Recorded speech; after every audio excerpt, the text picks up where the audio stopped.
இன்னைக்கு ஜனவரி 1 உலகமே நியூ இயராக இந்த நாளாக கொண்டாடி வருது.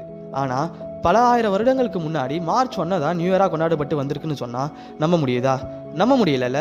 உலகையே ஆதிக்கம் செலுத்தி வந்த ரோமானியர்கள் சந்திர நாட்காட்டியை பயன்படுத்திய போது மார்ச் 1 தான் புத்தாண்டாக கொண்டாடிட்டு வந்தாங்க. பின்னர் கிமு 153 வருஷத்துக்கு முன்னாடி சில மாதங்களை சேர்த்து ஜனவரி 1 நியூ இயராக கொண்டாட ஆரம்பித்தாங்க. வரலாறுன்னு எடுத்தாலே சண்டை இல்லாமலா இருக்கும். ரோமர்களின் முதல் அரசரான ரோமுலஸ் போர் செய்வதில் வல்லவர், திறமையானவர். செவ்வாய்க்கோளின் வாரிசாக தன்னை கருதிய ரோமுலஸ் மார்ச் முதல் நாளையே புத்தாண்டாக கொண்டாட விரும்பினான். இவனுக்கு நேர் எதிர்கருத்துக்களை உடைய மற்றொரு ரோம அரசர் நூமா. மென்மையானவர், அமைதியை விரும்பியவர். அதனால் அவர் அறுவடையை குறிக்கும் ஜனவரி மாதத்திற்கு முன்னுரிமை கொடுத்து அதன் முதல் நாளை புத்தாண்டாக கொண்டாடியுள்ளார். ஜனவரி என்ற பெயர் ரோமர்கள் கடவுளாக கருதும் ஜானஸ் என்பதிலிருந்து உருவானது. இதன் பின்னர் ஜூலியஸ் சீசர் ஆட்சிக்கு வந்தபோது ஏற்கனவே இருந்த நாட்காட்டி முறைகளை மாற்றி அமைத்தார்.